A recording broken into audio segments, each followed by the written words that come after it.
Las siguientes empresas acompañan a Federico Galeano Estigarribia en Líderes.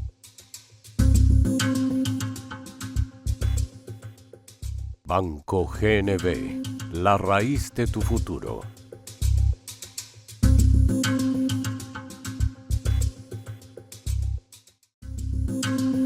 SsangYong KGM, una gran marca, ahora tiene un gran respaldo. Automotor.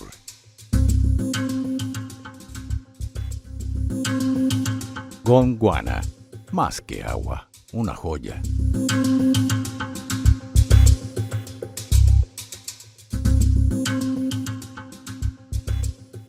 Alpha Trading, S.A., agente de carga, expertos en transporte de carga y logística.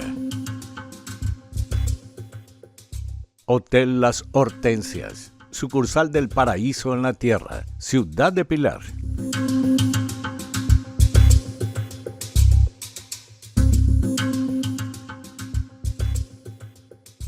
Señores, buenas noches. Soy Federico Galeano Estigarribia. Bienvenidos a Líderes. En el programa de esta noche, nuestro líder invitado es el señor Alberto Acosta Garbarino, presidente del Banco Familiar y de la organización DENDE, Desarrollo en Democracia. El tema de conversación de esta noche tiene que ver con economía. La economía paraguaya va a crecer en este 2025 entre 5 y 6% y será la economía con mayor crecimiento en Sudamérica. ¿Cuánto de ese crecimiento llega al bolsillo de los paraguayos? Luego de la presentación del programa y de nuestros auspiciantes, conversamos con el señor Alberto Acosta Garbarino aquí en Líderes desde los estudios de Unicanal.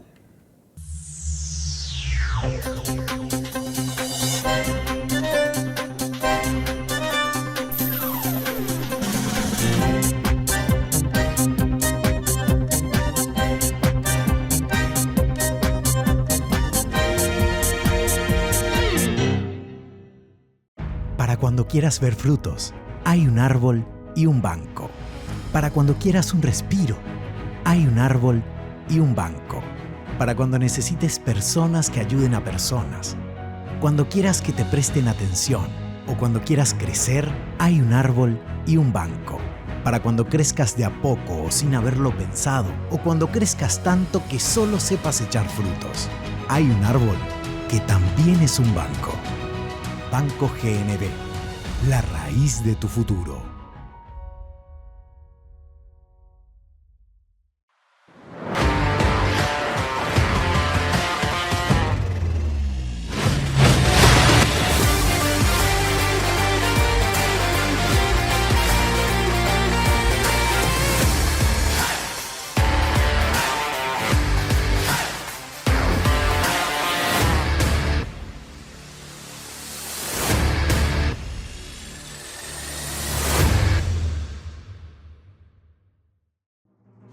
Quiero hablarte de los últimos días de la Feria de Verdad.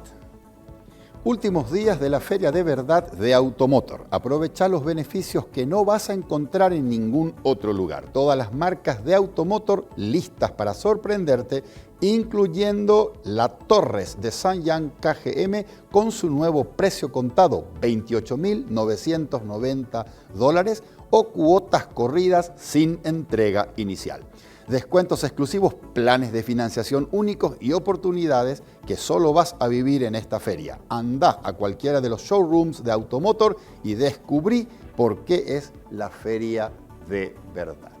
Ustedes ya lo saben, aquí en Líderes tomamos el agua más pura del mundo. Estoy hablando de Gondwana. El agua mineral Gondwana llega desde un acuífero donde el agua se mantuvo inalterable desde hace más de 400 millones de años. Por eso, Gondwana es el agua más pura del mundo, premiada y reconocida por su sabor superior y su pureza inigualable por chefs y sommeliers europeos. Gondwana, más que agua, una joya. Hacemos una pausa de 1 minuto y ya arrancamos nuestra conversación de hoy con el señor Alberto Acosta Garbarino.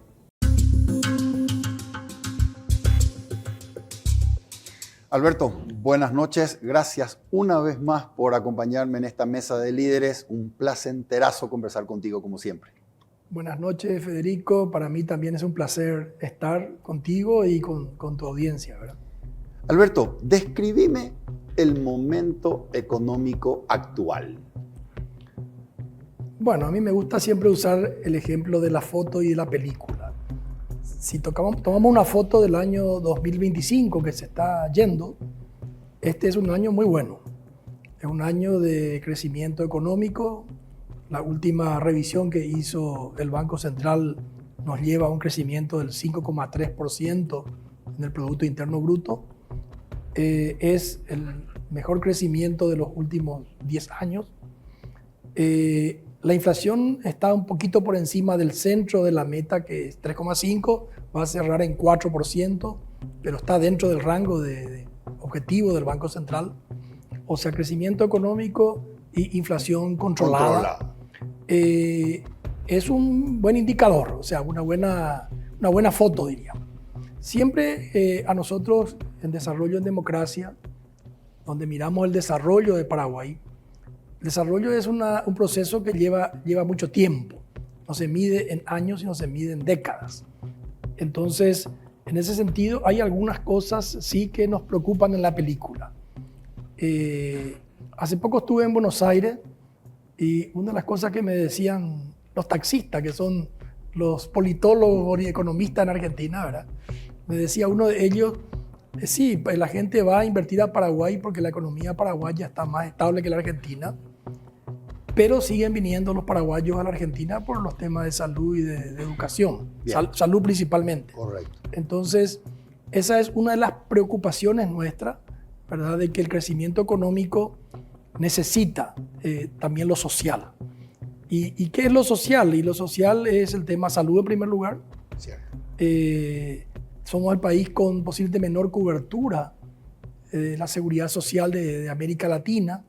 En promedio está América Latina en un 50% de la población está cubierta. Paraguay tiene un 24%, o sea, la mitad del promedio, muy lejos del 80% de Argentina, Uruguay, Chile. Cierto. Entonces, son problemas que es justamente cuando te dice la gente, la macro está bien, pero no llega a la micro, no llega a la gente, a cierta gente. Si bien yo creo que llega a la gente, sí. De hecho, si uno mira la reducción de pobreza que hubo en Paraguay, recordemos que en el año 2003 Paraguay tenía un nivel de casi el 57%. O sea, más de un paraguayo de cada 2 paraguayos estaba por debajo de la línea de pobreza. A partir de ahí comenzamos a crecer. Cierto. Comenzamos a crecer y se fue reduciendo la pobreza. Y la pobreza llegó ya por el año 2014, 2015, a los 10 años, prácticamente a los 25% de pobreza. O sea que de 57 a 25. De ahí ya costó más que baje. Exacto. Baja más lentamente, pero sigue bajando. Hoy estamos creo que cerca de 21%, 20%. O sea que, pero es todavía una cantidad grande de gente que está por debajo de la línea de pobreza. Y hay mucha gente que ya salió, pero está muy cerca de la línea. Sí. Es gente vulnerable. Exacto. Mañana ocurre algún problema, una enfermedad, un problema. Como no tiene protección social, cualquier enfermedad lo lleva de vuelta a la pobreza. Entonces, hay amenazas de ese tipo de cosas que en el largo plazo pueden afectar y pueden afectar el desarrollo de Paraguay. El otro campo que también nos preocupa es el tema de la infraestructura. Paraguay requiere invertir, si tengo que decirte en 4 grandes temas: salud, educación, seguridad y logística, infraestructura. Es un país que, primero, somos un país mediterráneo. Para poder comercializar nuestro producto tenemos que tener vías de salida y en ese sentido tenemos un déficit muy grande en infraestructura. Recordemos que Paraguay no construyó, ni Paraguay ni los vecinos no construimos ni un solo puente prácticamente de la década del 60. En la década del 60 se construyó el puente de la Amistad, después se construyó el puente de la Encarnación, ¿verdad? Que prácticamente, y después no hubo más nada. Uno va hoy a Ciudad del Este y ve el colapso que significa ese puente. Hablaba con gente que conoce el tráfico que hay ahí, me decían, en un día pico hay 600 camiones esperando para cruzar. y tardan entre 2 días a 4 días para cruzar. O sea que es un embotellamiento terrible. Ahora se construyó el segundo puente, ¿verdad? Sobre el presidente Franco. Sobre el presidente Franco, que no está habilitado todavía. Exacto. Pero eso fue gracias a Itaipú, ¿verdad?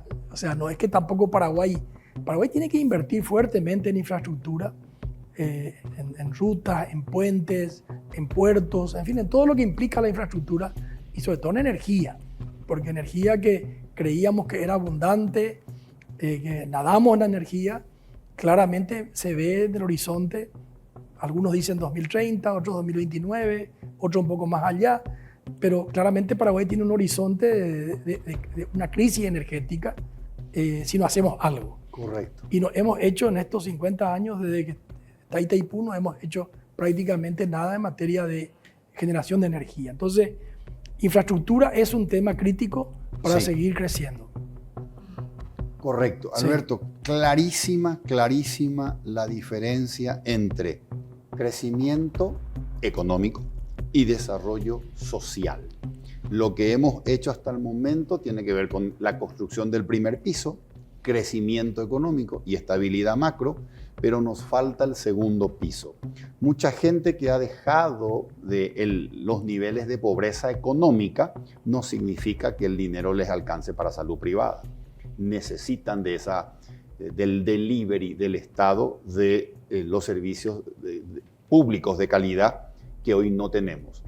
Ahora, ese segundo nivel, que es el nivel del desarrollo social, requiere de dinero, requiere de tener disponibilidad para invertir en salud, para invertir en educación y también le agrega algo súper estratégico, infraestructura y logística.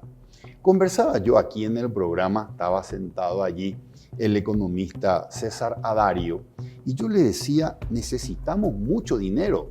Vos me hablabas recién de que el desarrollo se mide en décadas.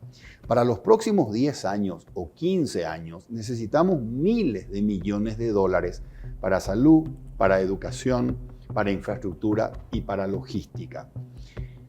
No es necesario revisar hasta dónde nuestra baja presión tributaria nos está atando con respecto a la disponibilidad de recursos que necesitamos para eso. Y me respondía, César, me decía, no, el triple 10 es pétreo, no se toca la presión tributaria. Sí es cierto que necesitamos, pero eso tiene que venir de lo siguiente, me decía. Primero, a mayor crecimiento económico, mayores ingresos fiscales. Y si a esos ingresos fiscales se le suma una mayor eficiencia en el gasto público, sumado a mayor formalización y control anti-evasión, se pueden tener los recursos para ir escalando a ese nivel de desarrollo.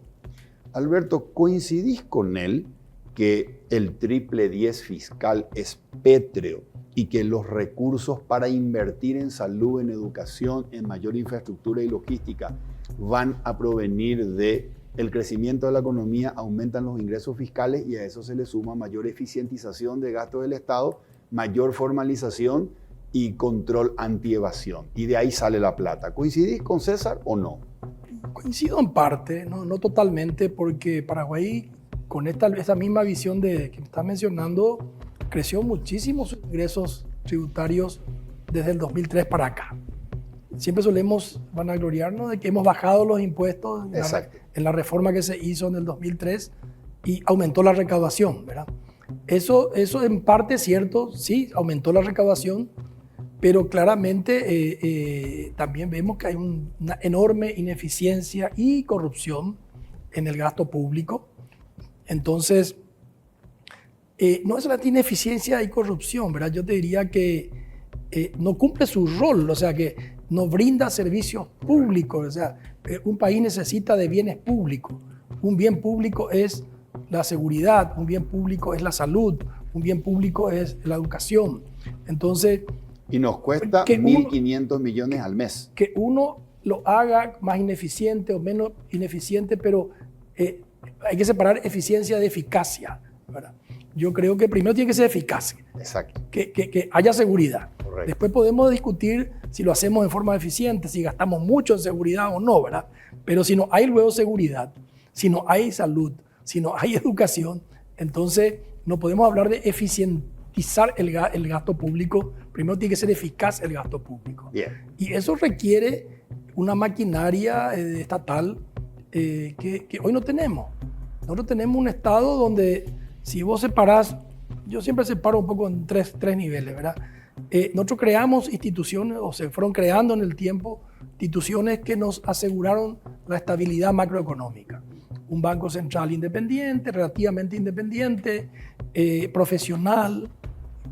Creo que la mitad de los que están trabajando en el Banco Central tienen un masterado, un doctorado.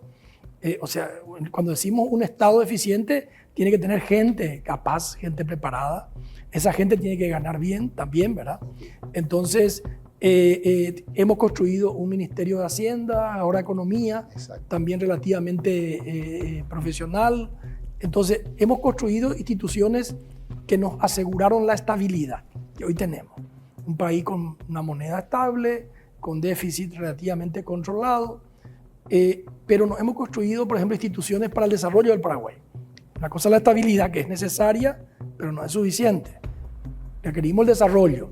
Y el desarrollo requerimos esto que estamos hablando, ¿verdad? Infraestructura, requerimos Capital humano. Capital humano, que es fundamental, ¿verdad? Seguridad física y jurídica. Ahí está nuestro problema, ¿verdad? Entonces, y ahí tenemos instituciones muy débiles. Los ministerios a cargo de eso, agricultura, industria y comercio, todos son ministerios realmente débiles, ¿verdad? Correcto. Entonces, y encima está el problema de la corrupción, encima la corrupción y el clientelismo. Entonces, estamos atrapados en un tema que yo no creo que haya nada en la vida que sea pétrea, ¿verdad? Porque la vida es cambiante. Creo que más que nunca ahora el mundo es volátil, es cambiante, es ambiguo.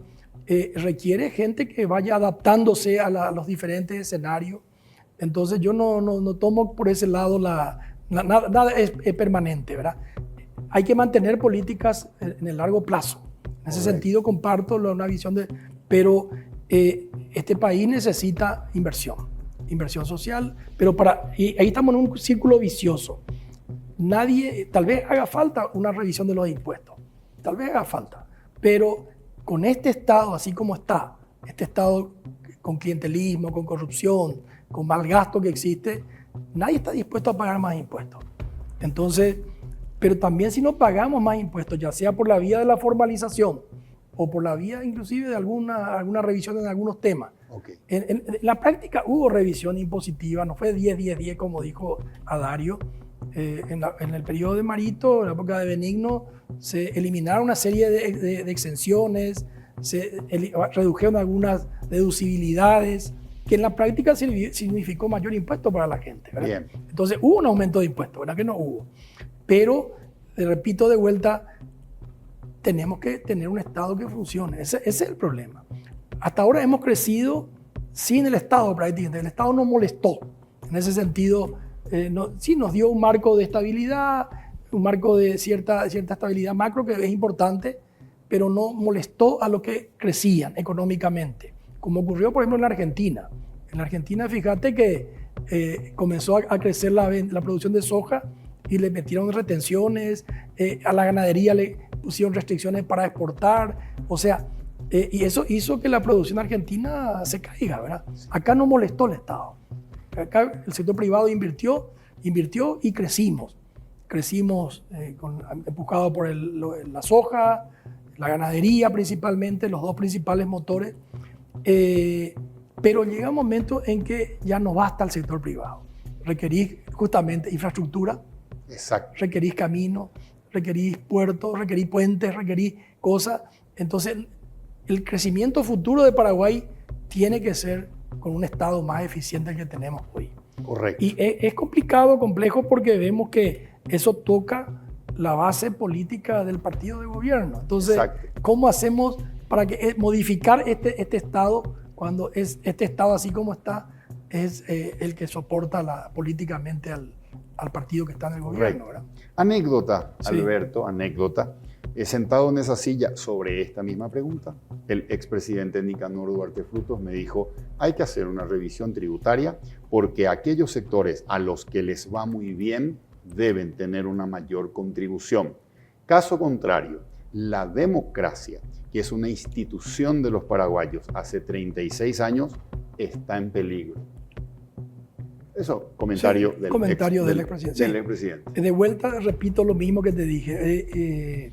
Yo creo que no hay nada pétreo, o sea, en ese sentido no comparto la opinión que dijo eso, pero hay que tener mucho cuidado en cambiar las reglas de juego.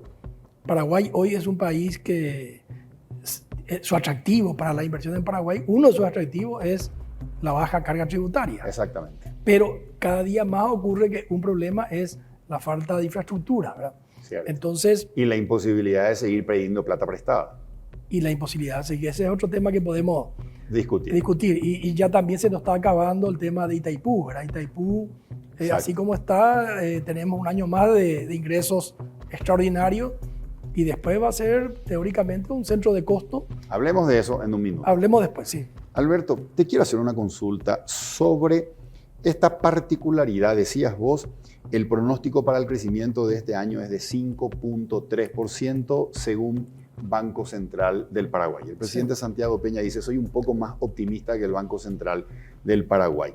Pero hasta no hace mucho tiempo atrás, cuando al agro no le iba bien, como no le está yendo bien este año, que tiene decrecimiento con respecto a 2024, toda la economía se resentía. Es decir, nuestro crecimiento dependía mucho que al agro le vaya bien.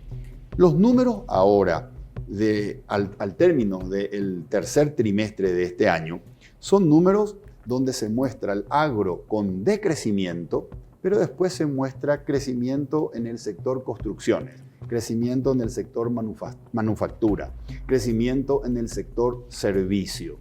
Y todo eso generó que la economía haya crecido enero-junio 2025 con respecto a enero-junio 2024, 5.9%, restando el decrecimiento del campo. Pregunto, ¿nuestra matriz está cambiando y estamos siendo ahora menos campo dependiente? La respuesta es sí, ¿verdad?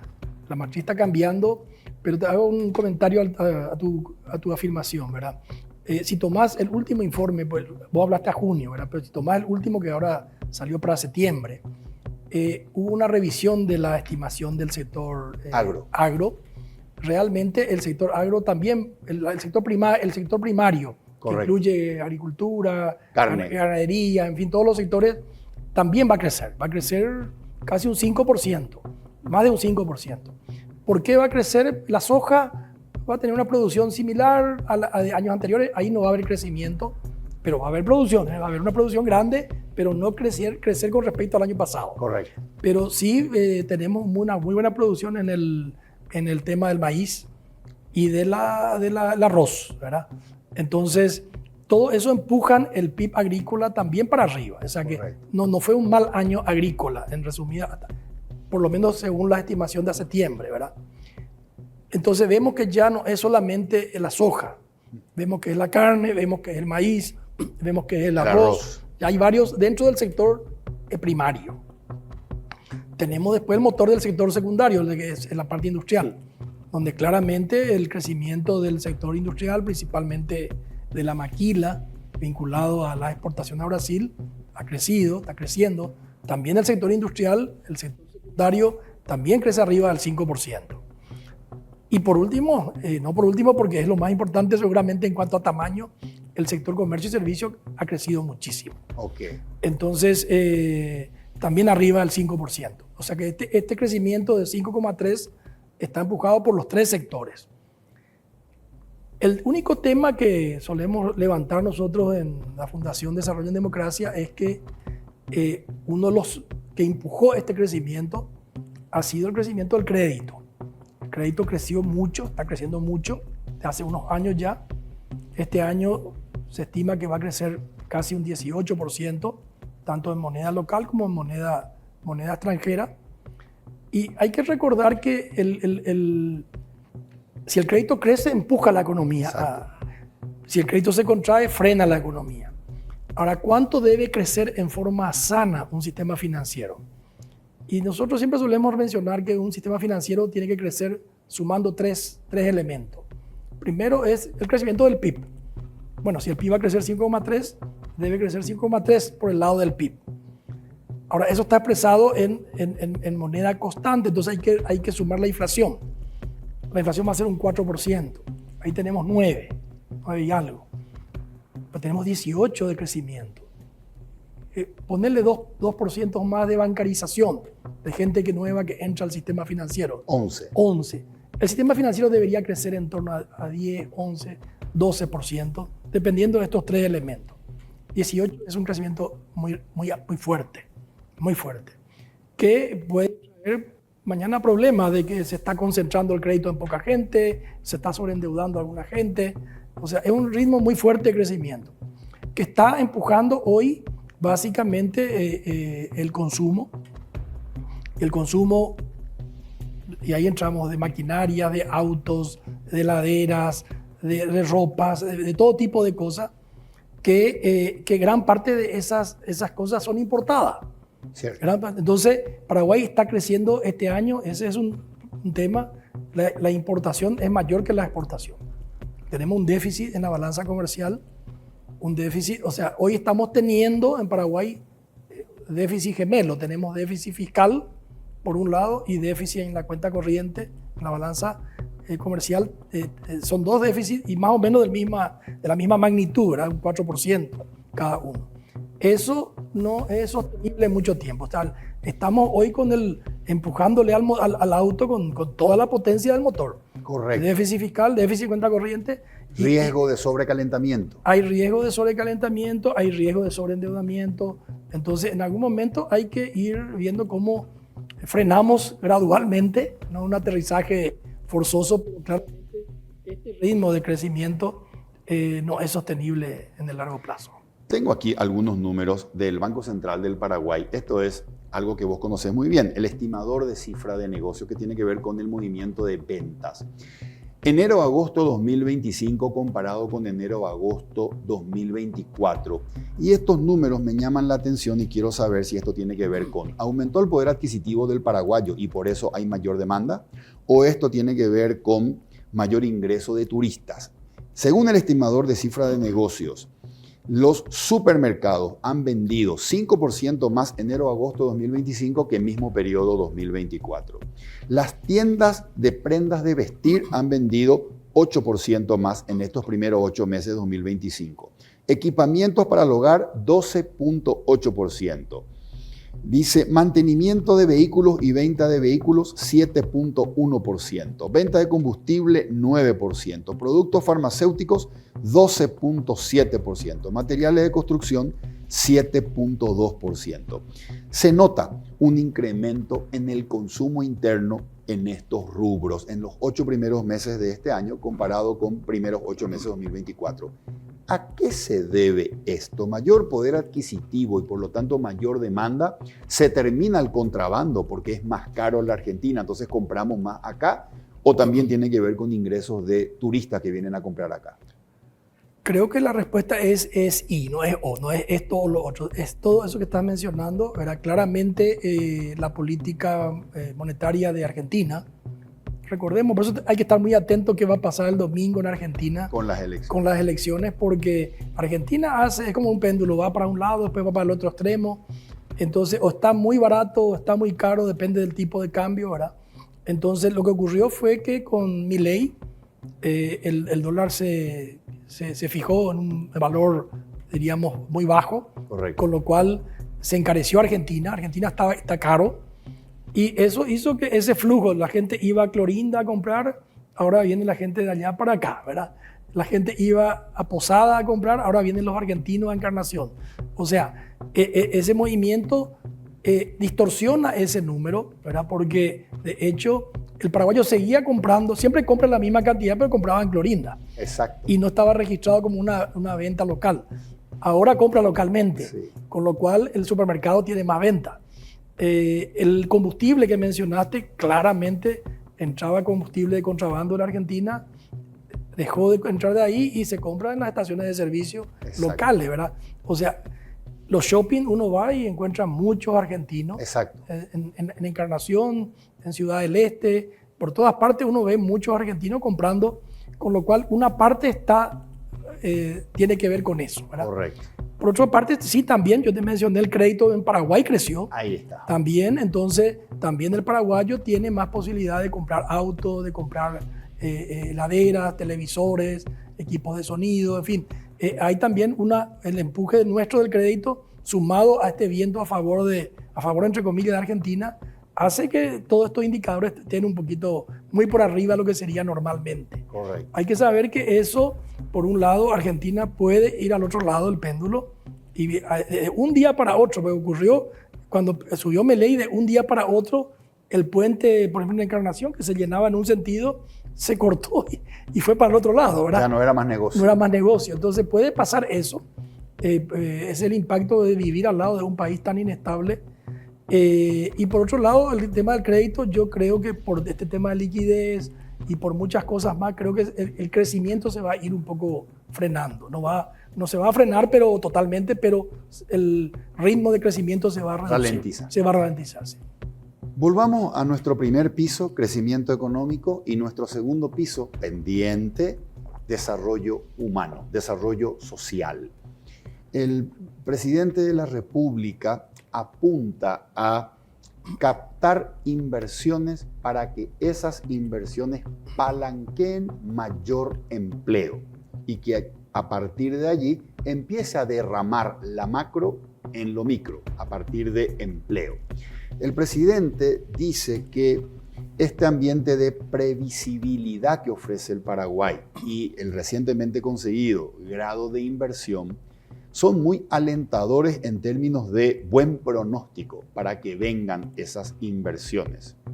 Inversiones es igual a empleo. Empezamos a construir ese segundo piso. ¿Qué opinas? Varios comentarios para aclarar las cosas, ¿verdad? Cuando tuvimos la calificación de Moody's que nos dio grado de inversión, todos celebramos y todos pensamos que iba a venir una avalancha de inversiones, ¿verdad? Entonces a mí me invitó a una conferencia al club ejecutivo en ese momento y yo le decía, tenemos que distinguir. Yo siempre repito que eso aprendí de un maestro que tuve hace mucho tiempo. Me decía, uno crece cuando distingue las cosas. O sea, un músico distingue los sonidos, las notas. Yo, por ejemplo, que no conozco mucho, no sé mucho de música, escucho y me gusta o no me gusta, pero no puedo distinguir si esta nota es do, re, mi, qué sé yo, ¿verdad? Si te gusta el vino, vos distinguís el color, el olor, todo eso, sabés qué tipo de uva es, ¿verdad? Exacto. Yo, o sea, a mí me gusta o no me gusta nomás, ¿verdad? Bueno, entonces en estas cosas hay que distinguir. ¿Qué es calificación, el grado de inversión? ¿Qué es riesgo país? ¿Y qué es inversión extranjera directa? Son tres cosas diferentes que se complementan, pero pueden ser diferentes. La calificación de riesgo, que es la que tuvimos ahora una mejor calificación con Moody's, que nos falta que también nos dé Standard & Poor's y Fitch Rating, ¿verdad? La calificación de riesgo es lo que es una empresa calificadora que en base a tu comportamiento y en base a tus activos te pone una nota que te dice vos sos de alto riesgo, de bajo riesgo, de medio riesgo, te pone una nota. Nosotros en el banco hacemos eso. A los clientes, en base a su comportamiento de pago, le ponemos una nota. Le decimos es categoría 5, 4, 3, 2, 1, ¿verdad? Uno es un muy buen riesgo, quiere decir que ¿cuál es el riesgo cuando vos prestas plata? Que no te pague, ¿verdad? Exacto. Entonces, cuando es un buen riesgo, quiere decir que es muy seguro ese crédito, ¿verdad? Bueno, pasa la misma cosa en el mercado internacional. Esta calificadora de riesgo le mejoró la calificación a Paraguay. En cuanto al riesgo país. Al riesgo, pero es el riesgo básicamente, eso sirve para la deuda. Cuando Paraguay emite bonos en Estados Unidos, el americano que quiere comprar ese bono pregunta qué calificación tiene Paraguay, ¿verdad? Y cuánto tiene Argentina, por ejemplo, ¿verdad? Argentina tiene triple C, que es un bono casi basura. Paraguay tiene una calificación muy buena, o sea que el que va a invertir en un bono argentino sabe que está comprando un bono con altísimo riesgo que no le paguen, ¿verdad? Ahora, si le pagan una tasa de interés muy alta, por ahí corre ese riesgo. Paraguay tiene una mejor calificación, con lo cual para emisión de deuda eso es muy bueno, ¿verdad? En cuanto a tasas que tenemos que pagar. Tasa y inversores. Hay inversores que no quieren invertir en bonos de países bonos que tienen mala calificación. Correcto. ¿Verdad? Entonces, evidentemente para captar deuda, esa calificación es muy buena. Es muy buena noticia. El otro tema es el riesgo país.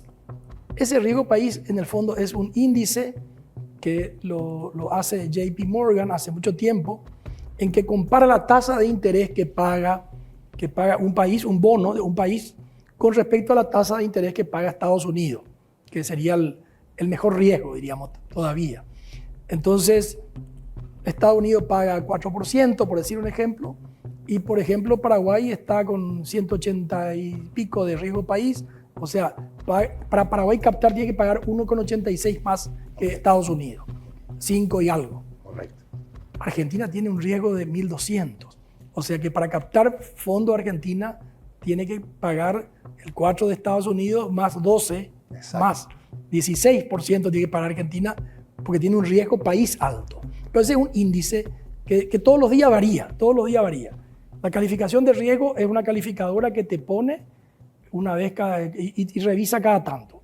Y el riesgo país todos los días prácticamente el JP Morgan indica cómo está el riesgo país hoy, mañana, que veo que hacen mucho los periodistas argentinos ponen cómo cerró el riesgo país hoy en el mercado, ¿verdad? Ese es otro tema. Y la inversión extranjera directa es cuando viene una fábrica a Paraguay y invierte directamente en Paraguay, ¿verdad? Invierte en Paraguay o en Brasil o donde sea, ¿verdad? Entonces, ahí entran otros elementos para que la decisión de invertir. Hay un estudio muy bueno hecho por ¿cómo se llama? Se me fue el nombre ahora. El Consejo Económico y Social, el CEPAL. La CEPAL tiene un estudio hecho cuáles son los factores para que una empresa invierta en un país. Y básicamente un elemento importantísimo para invertir es acceso a mercado. O sea, una empresa, alguien de afuera viene e invierte en un país porque acá hay un mercado importante. Bueno, en ese caso, ¿quién es el mayor receptor del mundo de inversión extranjera? Estados Unidos, que es el principal mercado. El otro que venía detrás era China. China ahora con esta crisis perdió mucha inversión extranjera directa. No es tan... Europa es otro mercado. Y acá en América Latina el principal receptor es Brasil, ¿verdad? Brasil, te digo cifras, 71.000 millones de dólares recibió el año pasado. 71.000. Paraguay recibió 400, ¿verdad? 71.000 recibió Brasil. Pero Argentina, que está en default, que tuvo todos los problemas que tiene Argentina, recibió 11.000 millones de inversión extranjera directa. Porque hubo mucha inversión en vaca muerta, hubo mucha inversión en el litio, en muchas cosas que tiene Argentina, de atracción que tiene Argentina que no tiene Paraguay. Y el que va a invertir ahí, invierte porque está el mercado o porque está la materia prima ahí. Si yo soy una empresa petrolera y voy a tener que invertir en Medio Oriente, aunque estén de guerra ahí, porque ahí está el petróleo.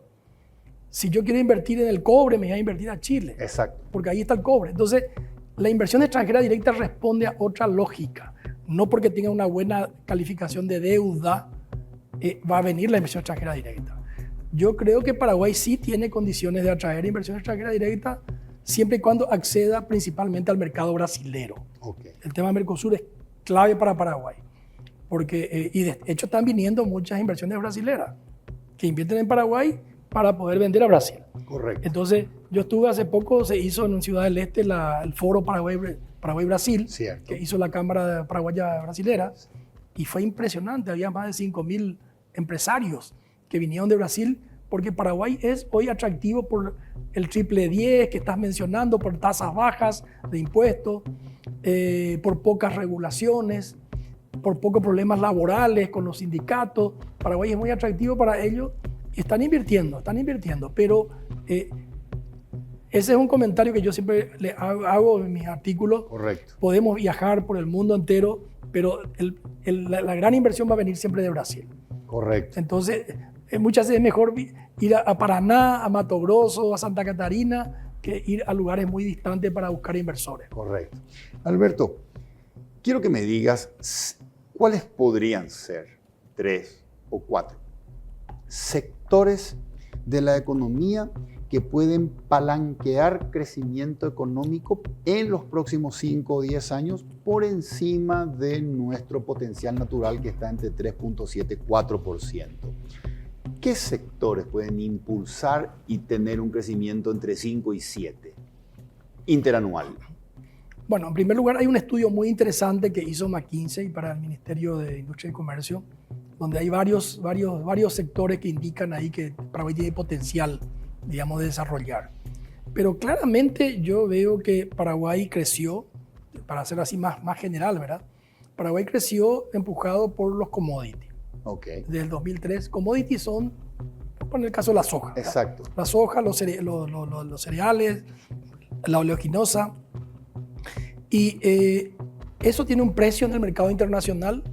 Y como yo digo siempre, los commodities no hay que vender, te compran el commodity. Exacto. O sea, si vos tenés, te van a comprar al precio que está ahí fijado. Correcto. Paraguay con eso, hasta aquí llegó con esos motores, diríamos. Paraguay necesita dar un paso más y claramente el paso es la industrialización. Anoto. La industrialización que tiene otra vez dos vertientes. Una vertiente es la agroindustria, Okay. que es se llama la MOA, Manufactura de Origen Agropecuario, que es la industria que procesa la materia prima del sector agropecuario. Correcto. La soja, Aceite de soja, expeller, le damos después harina de soja. le damos los cerdos. Exacto. Y terminamos vendiendo carne, ¿verdad? Ok. Que es una industrialización, una manufactura de origen agropecuario. Ahí Paraguay tiene mucho que puede hacer, está haciendo de hecho. Bien. Creo que se avanzó bastante, tenemos que avanzar más rápido, hay mucho más que se puede hacer, pero ahí ya claramente empezamos, ese es un tema que creo que la audiencia es importante que entienda. Todo el mundo, todos los países del mundo, creo que son 180 países del mundo, todos quieren industrializar las cosas en su país. El que tiene materia prima quiere darle mayor valor agregado industrializando y vendiendo con mayor valor agregado. Exacto. Porque tiene la materia prima. Claro. Pero el que va a comprar dice, no, yo tengo el mercado, yo quiero tu materia prima y yo acá quiero industrializar. ¿Verdad? China quiere comprar porotos de soja, no quiere comprar el producto más elaborado. Claro. Ellos tienen grandes zonas que hacen el crushing de la soja para sacar aceite y sacar... Entonces, a ellos le quieren dar la materia prima.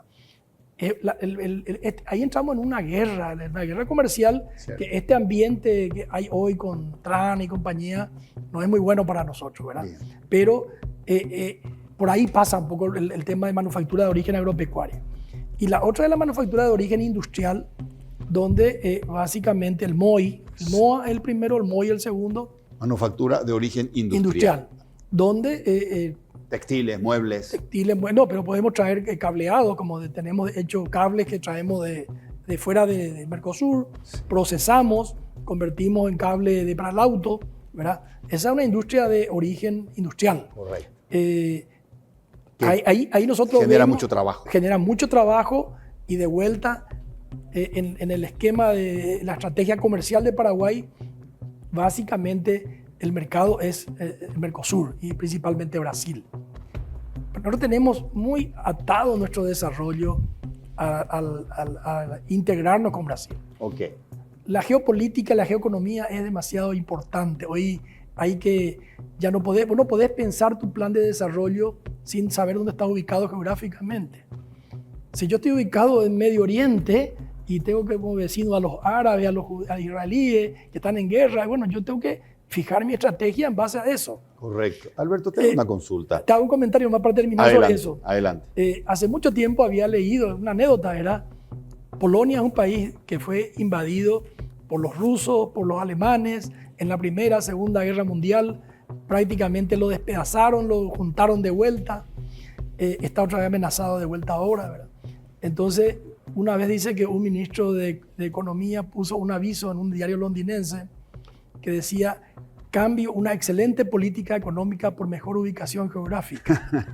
O sea, yo también diría de Paraguay, ojalá estemos al lado de Alemania, de Francia, de esos países y no al lado de países que son tan complicados como son nuestros vecinos grandes. Exacto. Entonces, pero la ubicación geográfica es fundamental. Vos no podés pensar tu estrategia de desarrollo sin tener en cuenta dónde estás ubicado geográficamente. Correcto. Entonces, yo creo que en ese sentido, basta que miremos el mapa de Sudamérica y te das cuenta de la importancia que tiene Brasil. Absolutamente. Entonces, Paraguay tiene que profundizar esa relación y ese es un tema que me preocupa hoy con la política exterior paraguaya, ¿verdad? Que está privilegiando otros países porque hay otros intereses y estamos con problemas en este momento con Brasil, ¿verdad? Correcto. Te hago una pregunta, respóndemela luego de la pausa. Sí. Definime el estilo de liderazgo del presidente Peña. ¿Me respondes? Sí, cómo no. Luego de la pausa. Vamos a hacer una pausa. Antes, permítanme mencionarles acerca de un árbol que también es un banco. Todo gran futuro empieza con un buen cimiento, el Banco GNB. Somos esa raíz sólida que te acompaña en cada decisión de tu vida.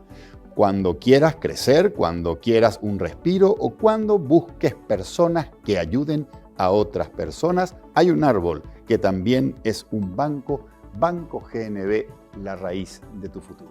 Hacemos una pausa y regresamos en un minuto para cerrar esta conversación con el señor Alberto Acosta Garbarino.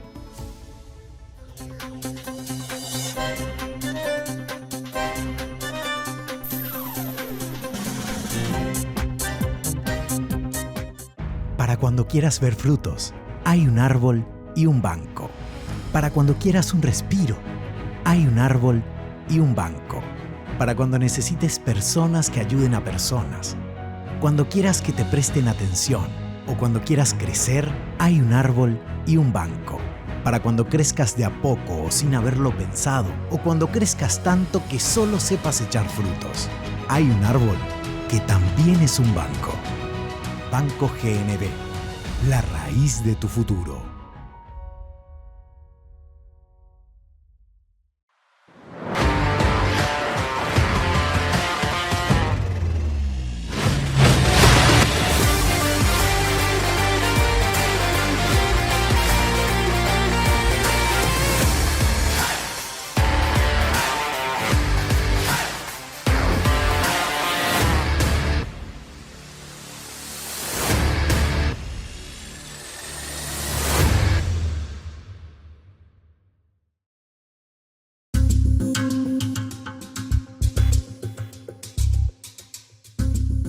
Alberto, contame, el estilo de liderazgo del presidente Peña, ¿cuál es? Bueno, claramente es un estilo, yo diría gerencial, ¿verdad? Es un estilo técnico. Él es alguien que habla con mucha elocuencia, pero habla técnicamente siempre, ¿verdad? No es el político tradicional que llega a las emociones, ¿verdad? Entonces tiene un estilo técnico, gerencial. Y el otro tema que un poco también afecta la visión de liderazgo de él es el tema de, sabemos que él no tiene todo el poder, que realmente hay otros poderes dentro de su partido, que entonces con más razón eso lo lleva un poco a una visión de que es un gerente principalmente, ¿verdad? Okay. Un gerente habla como un gerente con mucha técnica, con números, con estadística y no tanto con un estilo político, ¿verdad? De un relato, de una épica, ¿verdad? Que yo vine para transformar esto y esto. Le cuesta mucho ese paso ese ahí. lado. Ese Perfecto. lado. Alberto, ¿quién sos? Wow. Una vez hicimos un grupo una vez un ejercicio donde uno definía un poco los roles que uno tiene en la vida, ¿verdad? En ese momento yo era hijo, tenía padres todavía vivo, era padre pues tenía hijos, era abuelo pues ya tenía unos nietos, ¿verdad? Era un empresario, era un presidente de un banco, era alguien inquieto con el tema también social, estoy en Sonidos de la Tierra y estoy en Dende. también me gusta mucho leer y escribir, entonces tengo una columna en Última Hora, o sea que tengo muchos roles.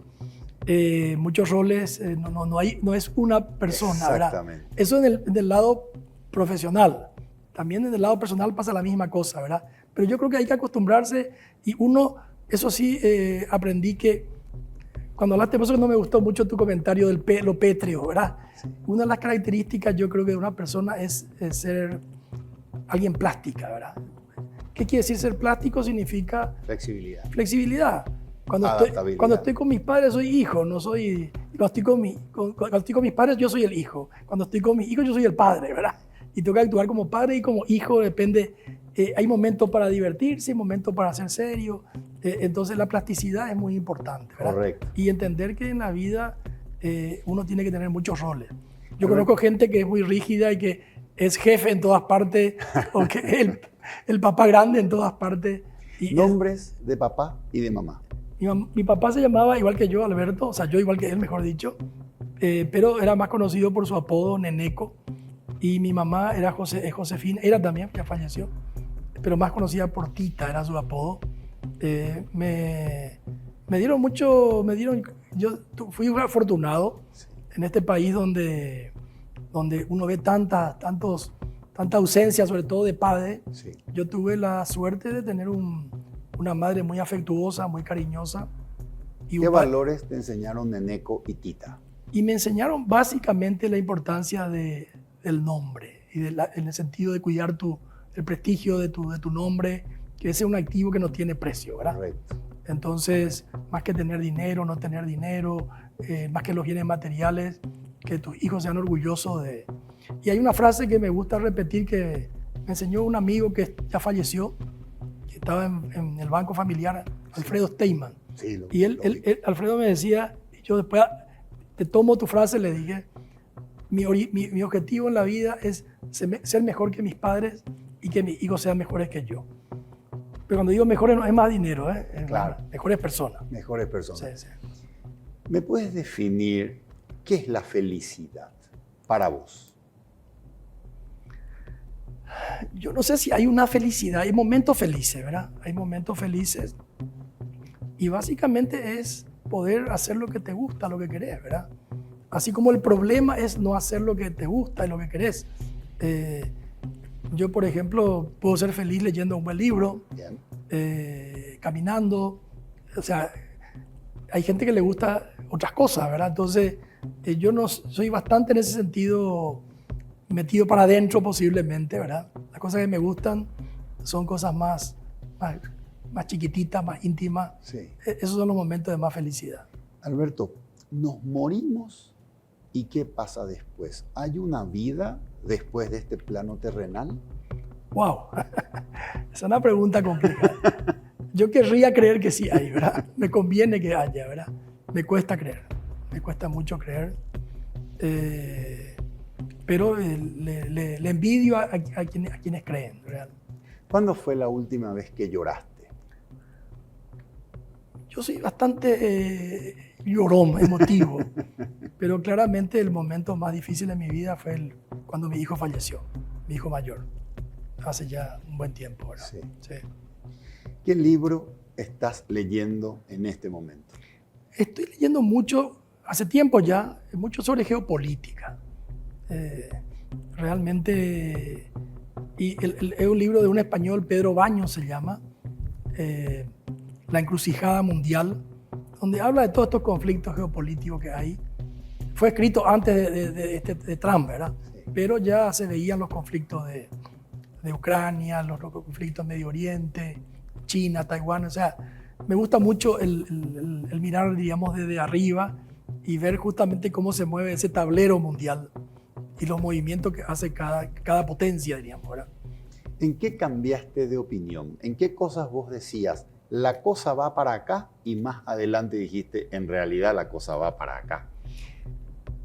En muchas cosas, ¿verdad? Pero donde sí claramente yo me di cuenta, yo me formé en administración, leía mucho finanzas, economía, y me fui dando cuenta de que, sobre todo porque he visto el comportamiento de algunos empresarios cuando hubo fue la crisis financiera del 95, del 2001, me di cuenta de que me parecía un comportamiento irracional el de ellos.